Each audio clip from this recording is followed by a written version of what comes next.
Hello, everybody. Thank you so much for joining us and making some time and space for us.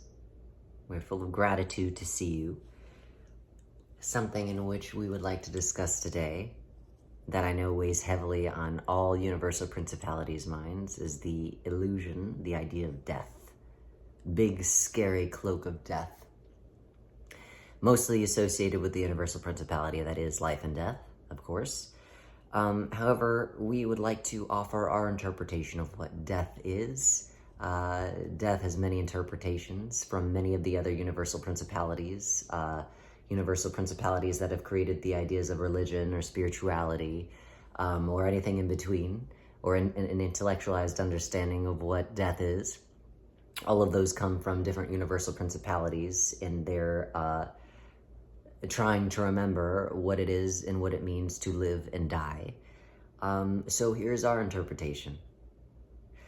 So what we see death as, or a near-death experience, or any of those things in between, and before we even go into that, let's just talk about energetics, because before you understand what death is, it is important to understand what energetics are and how that relates to the universal principalities that we are.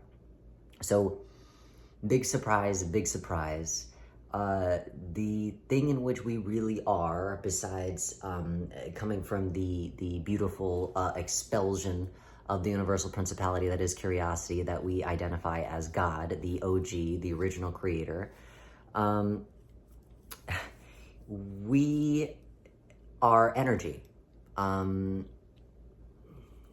that is not even necessarily what it is that we are in the space in which we come from. That is a third dimensional construct. But energy is the closest way in which we could synthesize and disseminate that information. We are energy. And energy, not just energy, but a bunch of energy, smashed, smushed, crunched together, not to make necessarily a form, because there is no such thing as a form where it is that we are from, in the space in which it is that we originate from. But for here, this energy is smashed, mushed, crushed together, and that creates the form, the density that is the human body in which you see. So again, if we are all energy, even though it looks like this is skin, and then this is a cloth, and then in there is like muscles and veins and ventricles and skeletons and all that stuff, right? But really all of that is made up of energy, atoms, all that crap, right? Need I go into more? You know science. So all of it is just energy, right? Slammed and smushed together, right? And all of us have our own energetic frequency, our own energetic vibration that is specifically ours, not anyone else's. So depending on the universal principality that you are and identify with, you have a very specific, special, energetic signature frequency that is yours and yours alone. And it is vibrating in and within you all the time. And whether you are able to see it or not, your energy is bouncing around in and outside of you. And that is happening all the time. So as it is happening inside of you and outside of you, and that is what is helping to create the illusion on a subatomic level, so to speak, that energy that is emanating from you, bouncing out so that the illusion continues to be created within the scope of your lens of the personality, right? But that energy is then bouncing out from you and creating the illusion, yes? But also, I don't know if you know this, but there are other people, so to speak, here as well. The other 7, the other universal principalities that we emanate from, that we are extensions of. So those other 7 are also co-creating with us. And we are not just receiving and sending out our vibrations, but we are always receiving the other vibrations of the others. And that is sometimes coming in us, sometimes coming out us. But here's where it gets tricky. So again, we are energy. Our energy is always vibrating in us and outside of us. We are always receiving that energy from others because we are co-creating in this place. On top of the idea that our significant other, right, who it is that we are all always connected to, every universal principality is guided not just by their higher self, even though that is not necessarily so. It is just their more integrated self, as well as their counterpart, because every universal principality, usually more than less, or at least the universal principalities that I'm in awareness of, i.e. the six, they all have other universal principalities that are considered their others, that they work with extensively all day long, whether you're aware of it or not. In one of my videos, I talked about unlocking your divine left side. For most of us, that's our non-dominant side. But if you are a left-handed dominant person, then it would be you unlocking your divine right side. And as you unlock that side, what you realize is that it is connected to you, but it is more your significant other flowing through you than it is your own energy. And you just confuse it as your own because you've been walking around with that left side or right side forever. But if you really think about it, again, if you allow your non-dominant side to start doing things, it does it in its very own calculated, beautiful, mysterious way. Not because you don't use that side often, but because it's a completely different side of you, literally. It's a different side of you because it is your significant other coming through you and working through you. If you do a dance, right, and you do something with the left side, and then you try and do it with the right side's gonna be completely different than how the left side does it, right? And that's not just because, well, I don't use the other side. It is because it is a different side. So if you don't trust, which we encourage you not to trust us, trust yourself first and foremost, always, always, always. But if you do not trust, don't take our word for it. Take your own word for it and see what happens as you continue to use that non-dominant side. It is not as if, again, it is dumb because you don't use it. It is quite literally the opposite. Why do you think you don't use it as often? You don't use it as often because it is your divine love, and you'd prefer for your divine love to just take it easy. I'll just do everything on the right side. I'll write, I'll take out the garbage with it, I'll drive with it, I'll do all the minutia that I would prefer you not to have to do because you are my divine love, and why should you have to do anything? Just take a seat and relax.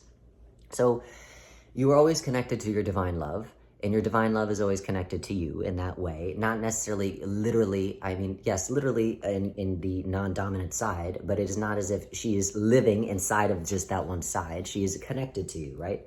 So, so here, coming back to the idea of energetics and vibrations, right? If she is your divine left side, again, I'm saying that because I am dominantly right-handed, but again, it is your non-dominant side.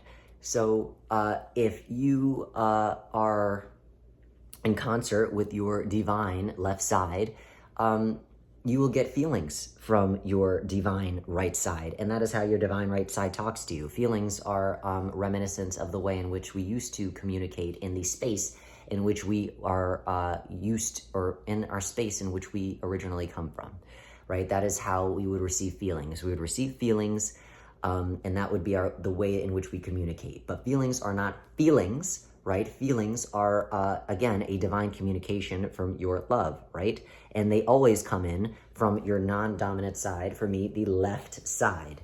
Every time I get a feeling, every time it is my divine love talking to me, and every time it is coming in from the left side. Not to say I don't get twitches in my right side, but it sure as shit is not a feeling. So I will get a communication from my divine right side, and then it will come through. And then that feeling, again, feelings happen in the body. I'm not sure if you're aware of that, but let me just reframe and let you know. Feelings happen in the body. Surprise. They do not happen in your mind. They happen as a bodily feeling, right? So as the feeling comes in, that divine communication comes in, it comes in through the body from the left side, and it transfers from that left side into your body, swelling, swelling, swelling, gaining momentum, momentum, momentum, gaining that vibratory energy, as it always is. It is a vibration that she is sending to you, therefore you get a feeling, and then that feeling enters in from your left side, and that vibration continues to swell within you until it comes to a resounding, before I say that, it swells within you and it becomes overwhelming. And for most of us, that is when we pick this feeling up and then start running around with it like a madman or woman, trying to figure out what the hell to do with it.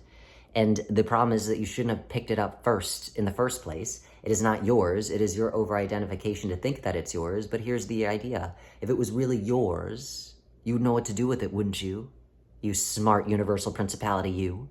So why are you picking up shit that is not yours? It's like you're trying to rob a bank, and then you're freaked out that you robbed the bank to begin with. Well, if you're going to rob a bank, you might as well own it and rob that son of a gun, right? So the idea is then, you take something that is inherently not yours, and then you're running around with it like a madman or woman, trying to place it anywhere and anywhere where it does not belong, because it does not belong to you to begin with. So what happens then there, what you should be doing, here's a should, not necessarily what you should be doing, but how it works in our space in which we usually come from is that you receive the divine communication from your significant other. It comes in from your left side. It moves in through your body. Body. We're not in body in our original place in space, but we will again use third density terminology for you to better understand. It comes through your body, and then in our space, what happens is it comes to a more of a standstill within the center of our being, right? Not that it stops. Nothing ever really stops. Vibration don't stop, right? So it comes in like that in your body from the left side, and then it swells completely and then comes to a stop right in that middle main frame. And it comes to a stop so that you can first hear, so to speak, what it is that your love is saying, because that is the only way in which we communicate in the space in which we come from. You have to disseminate what it is that that vibration is and see what the hell she's trying to say to you. Hey, look at that. Hey, I didn't like that thing that you did right there. Hey, you're flying too close to me, whatever the hell she's trying to say. And it comes in, it vibrates, it comes to the stop. I'm sitting, I'm listening, I'm trying to understand what she's saying. I start to understand what she's saying because, again, the vibration is slowed down enough in the center of my being that I could understand it. And then what I do is then I give my own vibration energetics to it to answer her question or respond in whatever way that she needs a response in. And then I send it off on its way through the right side so that she could receive it. And then on it goes. That is how we communicate. But again, I'm not holding it. I'm not running around with it. I'm not acting like it's mine and then getting all bummed out because I can't get rid of it. No, it is not mine. It is mine and hers, and then I let it go back to her. Because here's the thing. Any energy that you receive, I know that you guys have at least understood this in the law of thermodynamics, is that all energy is recycled. But something also that I am not sure if they also included in that it is all energy cannot be destroyed. It is recycled, right? But it is recycled back to the original sender, not just recycled any old place. It has to go back from whence it came, yes?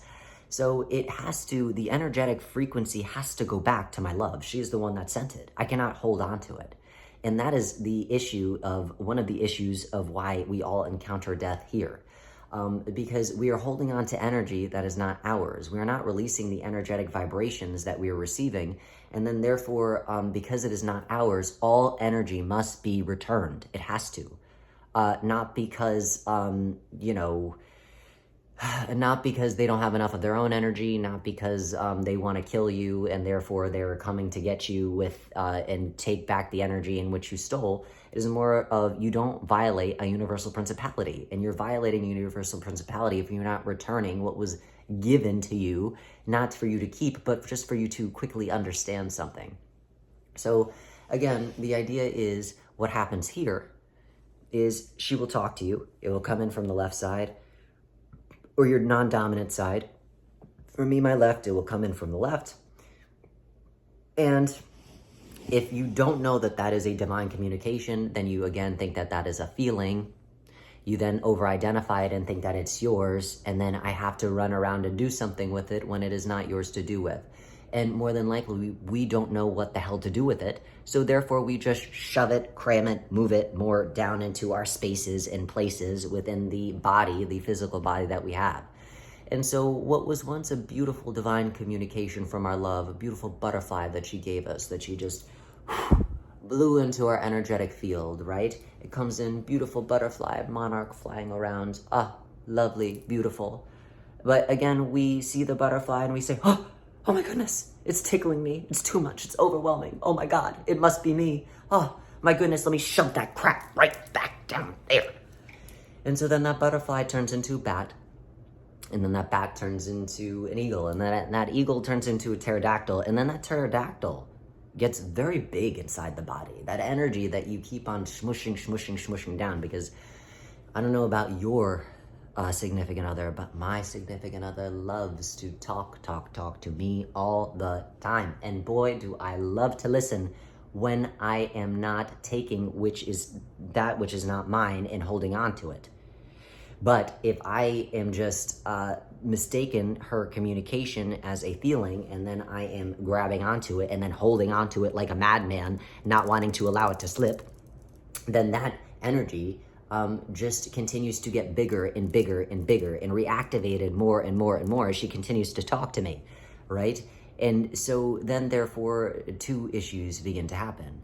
Those issues is that, again, that energy has to go back to the sender, because otherwise you are taking the energy of your divine love, right? And that is not yours to take, even though she is working simpatico with you all the time. So what happens is this: it could happen in 10 different ways, so to speak. We'll go baby step it into one of the few ways.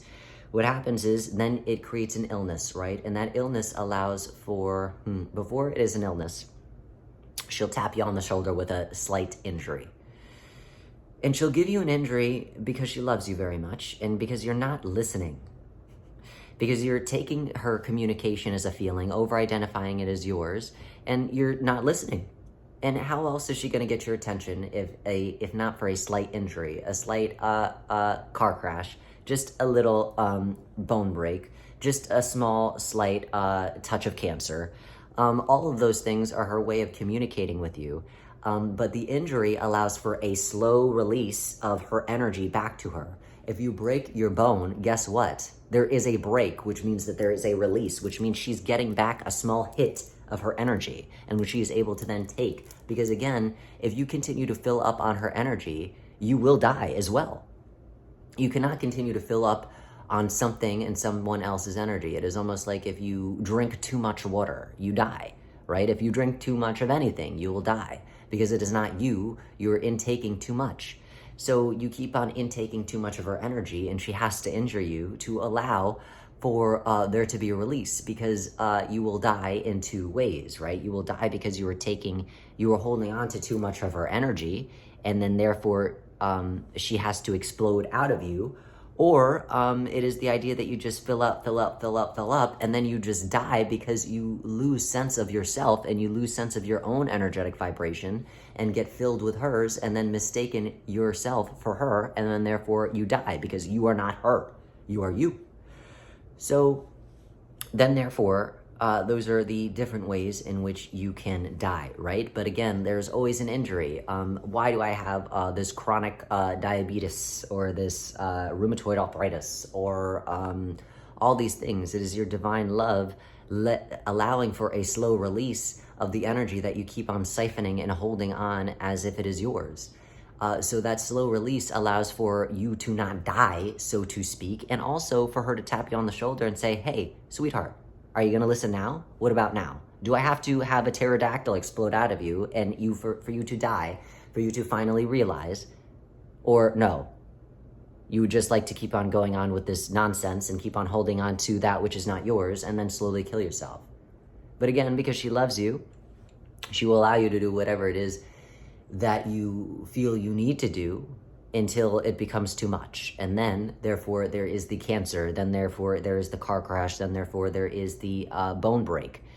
So that is one of the ways in which death happens. But death is always the idea that you are losing your energetics and getting too lost in the energetics of another, right? Because all energetics must return to the original sender. Because again, if you're holding on to something that is not yours long enough, you start forgetting yourself in it. And once you forget your own energetic vibration, then that's a KO, that's a death. So that is one way that you die, right? Then there's another way. Maybe you're in concert with your significant other, which is very rare to find, but let's say you're one of the select few and you're in concert with your significant other, you're in concert with your divine left or right side, your non-dominant side. You hear her all the time. She's talking to you, you're talking to her, and you understand that she is communicating with you and that she is not telling you a feeling in which then therefore you identify with, and then therefore you are running around with, and then therefore you keep on shoving inside of yourself, acting as if it is yours when it is not. Maybe you understand that she's talking to you and you get to talk back and you send that energy right on back to her, and it is a happy, hunky-dory time for you and her.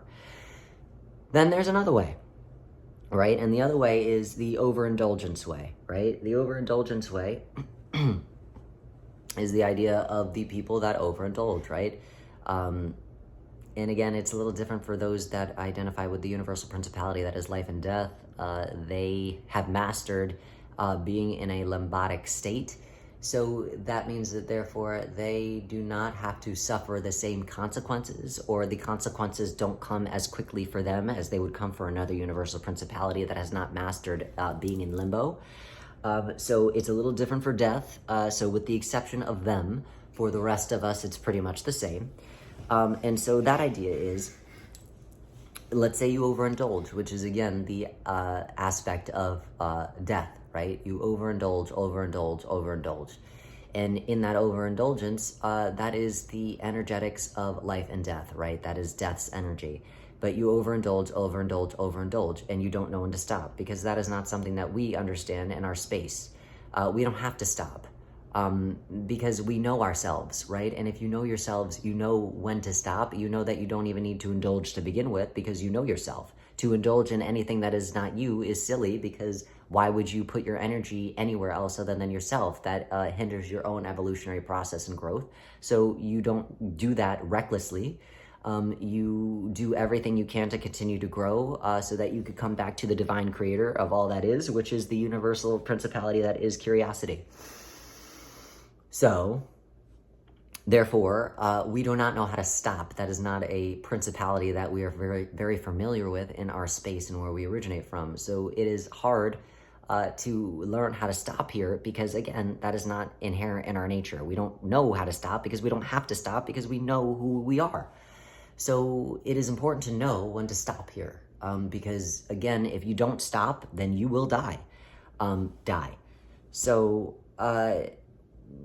if you don't know yourself and you don't know when to stop, then you will overindulge. And when you overindulge, then you are overindulging in a universal principality's energy that is not yours.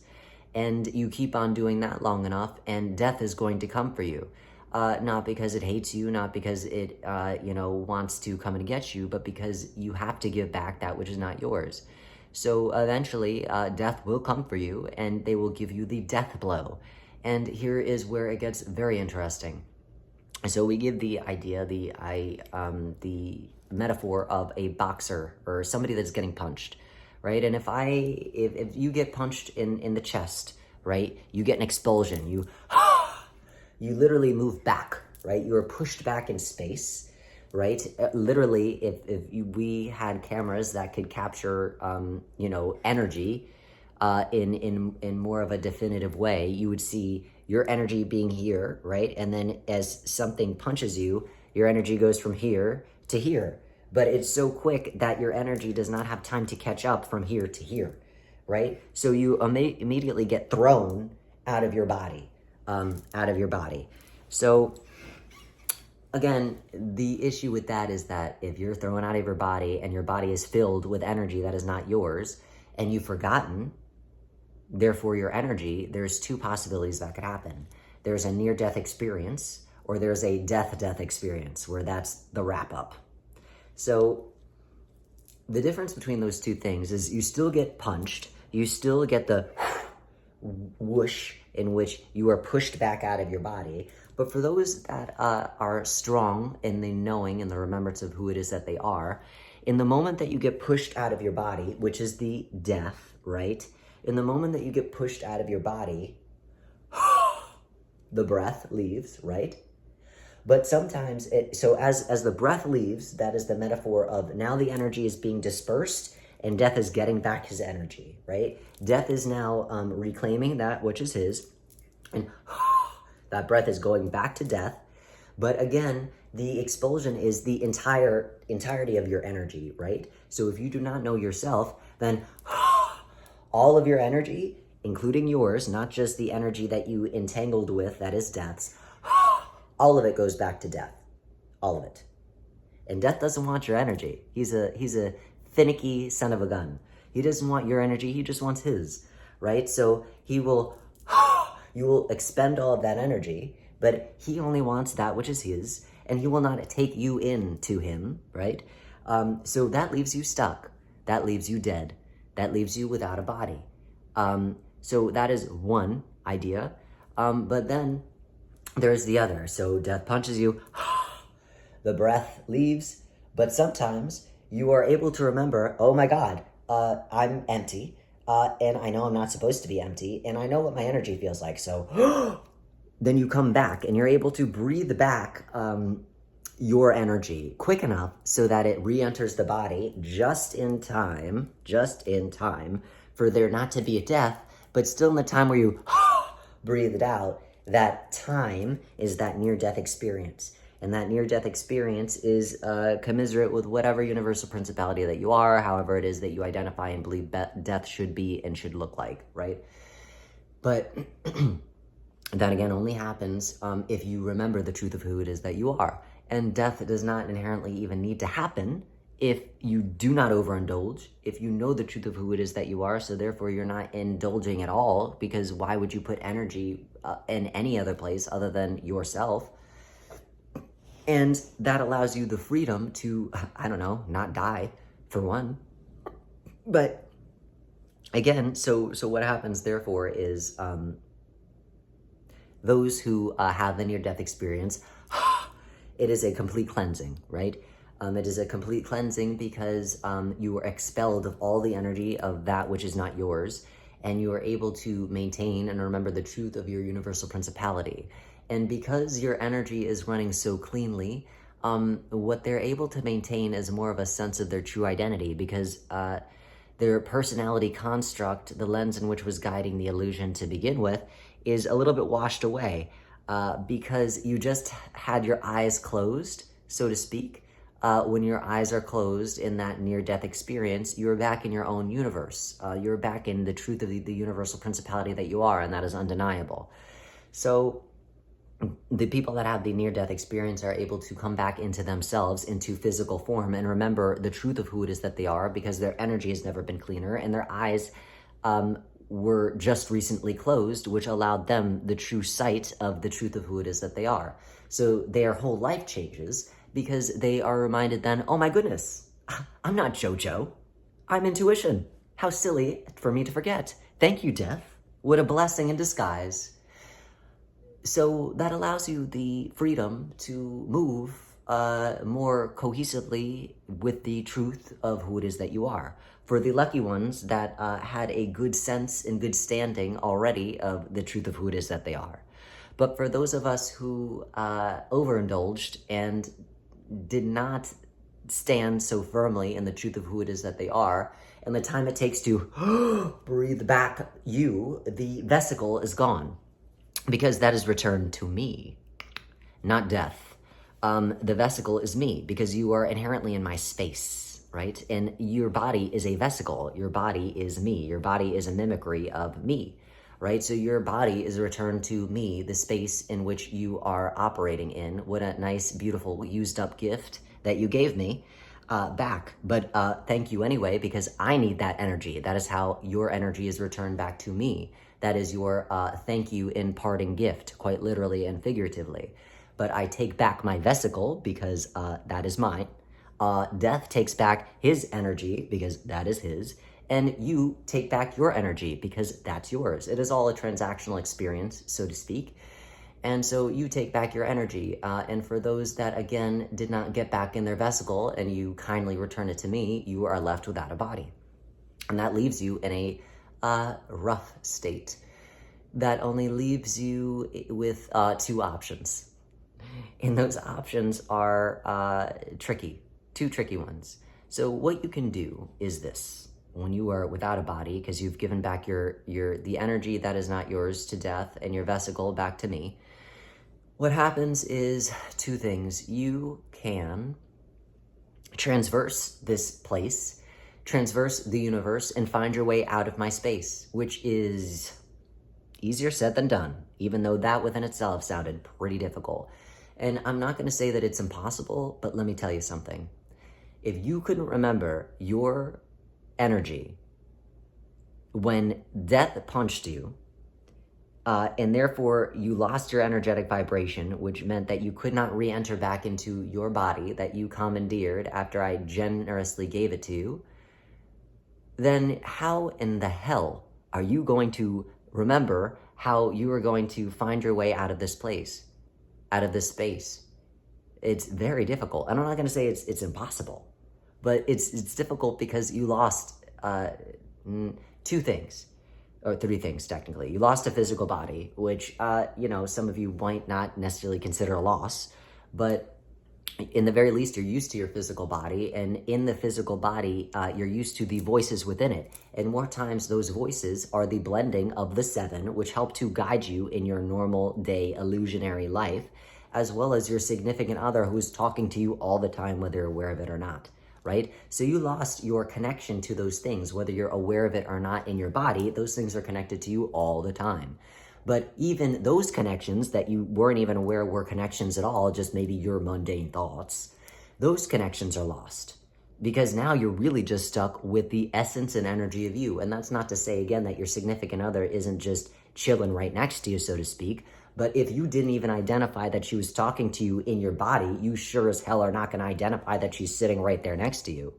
So you're going to feel even more alone than you ever felt in your body, because you're totally disconnected from the other identifications of the seven, the blends that help to aid and assist you in your everyday life. You're totally disconnected from your significant other, and which is always talking to you all the time, and you're just left with yourself, which is even more scary than being in body sometimes, especially when you don't remember the truth of who it is that you are. That could be very lonely. We have to laugh because everybody in their physical body says, "Oh, I'm so lonely." And not to make fun, but it's funny because it is the farthest thing from the truth. You think that you're lonely, that is maybe a wishful thinking, because you are full of others' energy. You are full of your significant other. You are full of yourself, even though you're not completely integrated yet. So you think that you're alone now.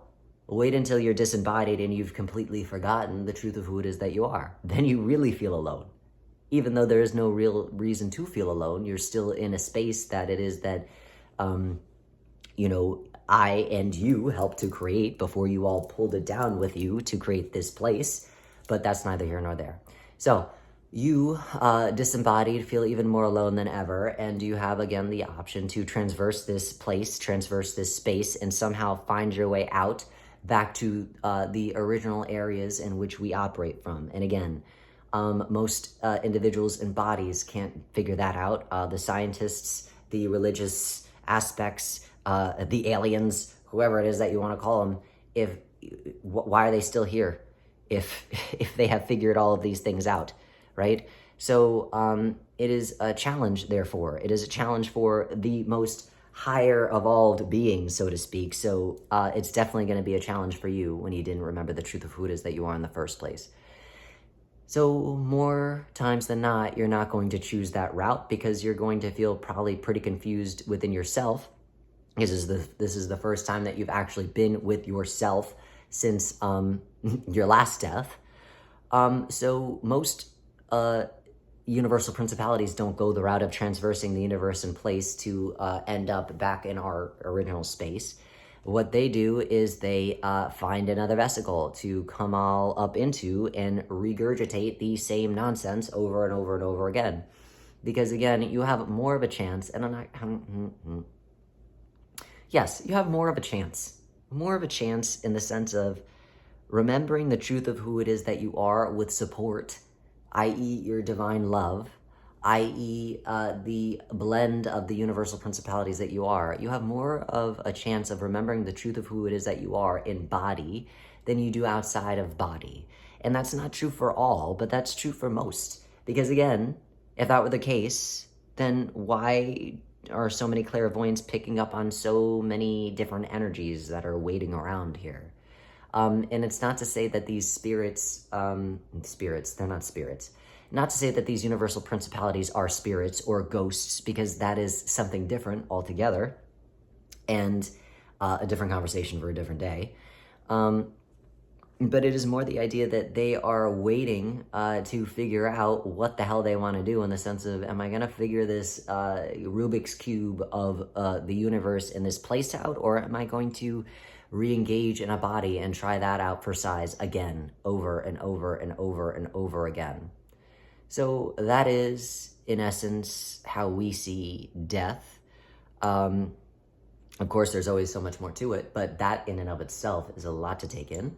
So we will leave it there for you to digest and figure out for yourself. Again, do not trust us. Do not just take our word for it.